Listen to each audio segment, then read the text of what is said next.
thank you to all of our guests who've joined us to discuss how food helps us to understand cities.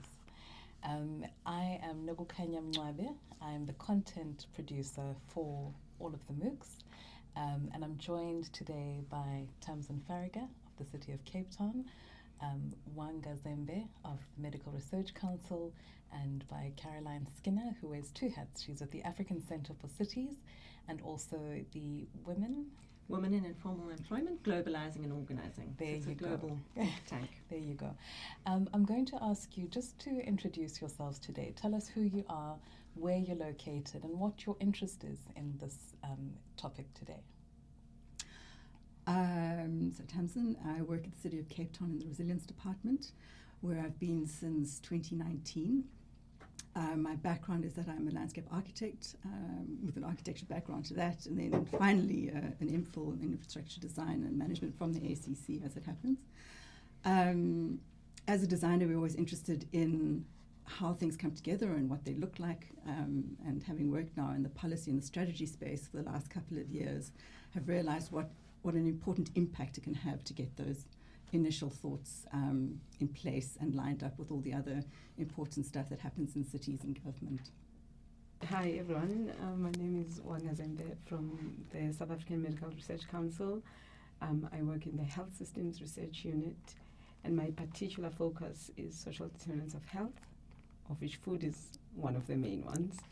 But my work particularly focuses on mothers and children and the ways in which living conditions, access to food, poverty, deprivation, how all of those factors impact on maternal and child health.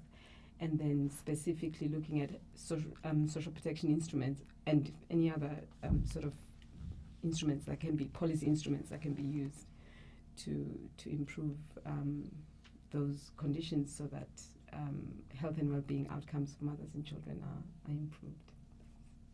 So I'm Caroline Skinner. I'm based at the African Centre for Cities.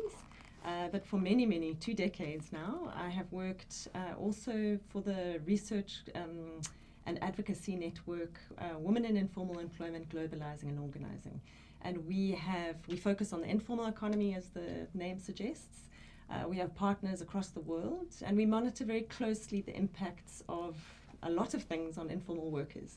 One group we particularly pick up on is street vendors and market traders.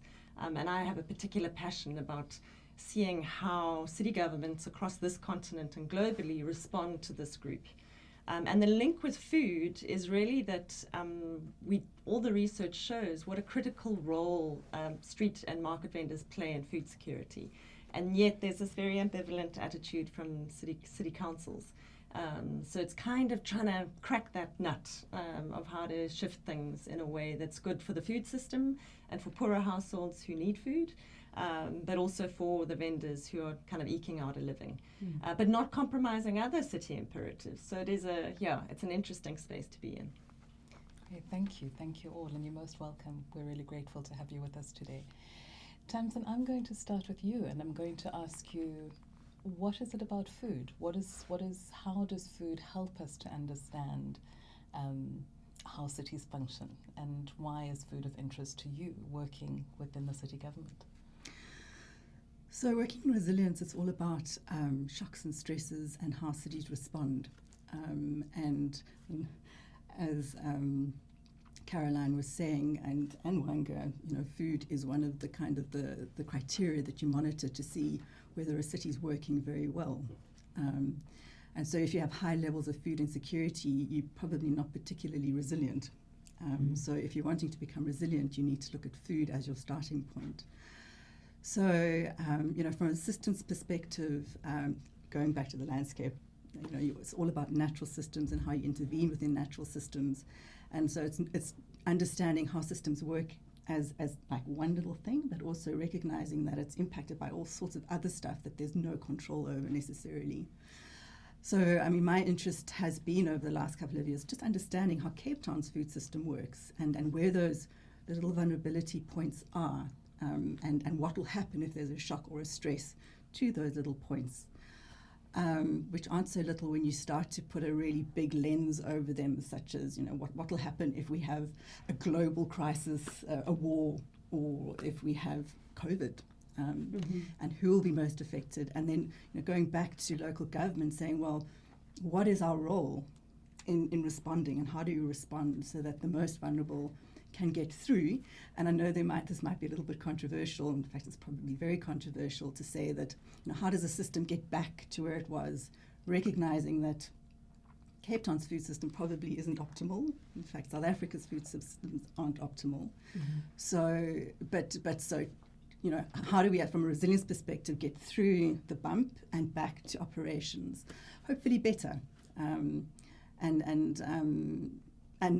how do we package those learnings and improve the way that we respond in our policy and our strategy? So I want to pick up on one of the things you spoke about, which is those shocks that impact on access to food within cities. Wanga, I wonder if you could speak to how do health shocks, for example, what is the impact of those on food access? I'll make an example with the one that we are still coming out of, which is COVID, which is meant to be a health shock, but really became a crisis that affected everything, and way beyond health, and then in a very particular way affected food access for low-income communities. So the studies that I've run during COVID, even before COVID, I'll just say to Tamsin's point, food access and the food system in Cape Town, with all due respect, wasn't working very well before COVID. But what that meant was that once COVID hit, those households and low-income families that were already on the very edge of precarity before COVID simply tipped over, essentially, during COVID. And food, which has always been the biggest issue for low-income households, and particularly for mothers and children. Food access is a constant preoccupation for those households, was the first one to be affected.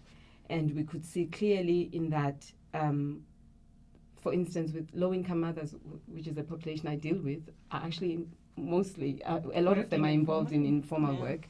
That stopped completely. So it meant that the little income that they get from informal work, which they supplement with social grants to put food on the table, that immediately ceased.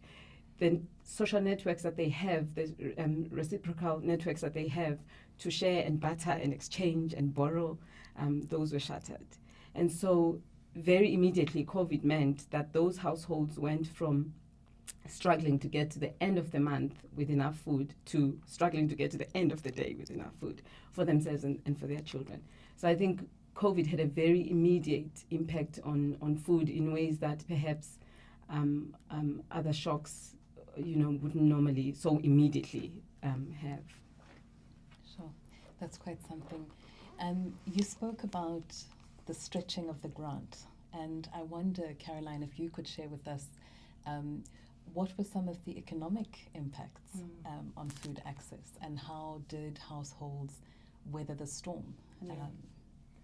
I mean, COVID was so much an economic shock, as well as it started out health, and then and the food insecurity levels, across the continent were thrown out completely. So, I mean, I would be corrected by my food experts around me, but it was a 60% increase across the globe in food insecurity. And the recent FAO figures seem to suggest that on the 2020 figures, we're going to double that again in 2023.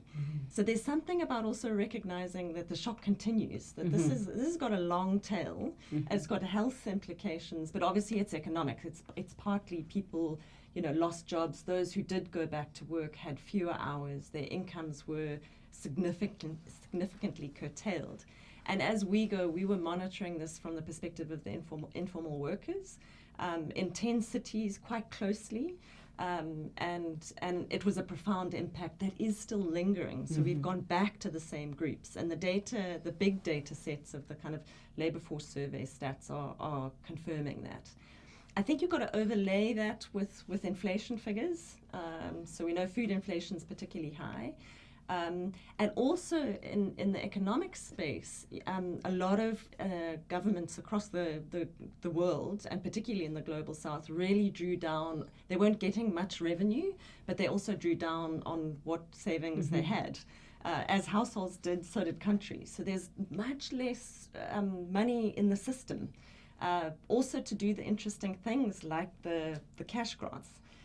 So the cash grants, there was a shake-up in the social protection space. We saw opportunities for cash grants that really put money in the hands of poorer folk to buy the basic essentials. We saw that on the agenda in a way we'd never seen before. So it was quite an interesting moment policy-wise around social protection. And yet there's very little, particularly on the African continent, monies to do those things anymore. And not helped by the conservative push from the IMF and others who are saying, you got to pay back the debts. And in fact, your debts have amplified over the COVID period. So it's a kind of, it's a particularly acute moment. And of course, there's the war in Ukraine. We just, we came over the COVID crisis, and then suddenly we had this war, which I think a lot of us on the African continent said, oh, it's far away.